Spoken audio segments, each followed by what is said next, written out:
நாங்க home மேக்கருங்க. House wife. எங்களுக்கு எப்படி இருக்கும்?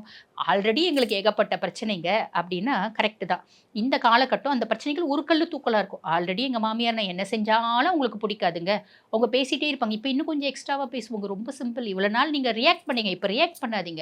ரியாக்ட் பண்ணல அப்படின்னா சனி அங்க சாந்தி ஆயிடுவான். புரியுதுங்களா? ஆல்ரெடி எங்க கணவர் நின்னா தப்பு, நடந்தா தப்பு, உட்கார்ந்தா தப்புன்னு பேசிட்டே இருப்பாருமா. அந்த மனுஷன் பேசுற வேலை தானே. அதை எதுக்கு நீங்க ரியாக்ட் பண்ணிட்டு? ஆல்ரெடி எங்க பொண்டாட்டி என்ன நச்சரிப்பாம்மா. அந்த அம்மானோட வேலை பேசுற வேலை தானே. அந்த அம்மாக்கு எத்தனை டென்ஷன் இருக்கோ பேசுறாங்க. பாவம் குழந்தைங்கள இந்த காலத்துல வந்து வளர்க்குறதுன்றது எவ்வளோ பிரச்சனை.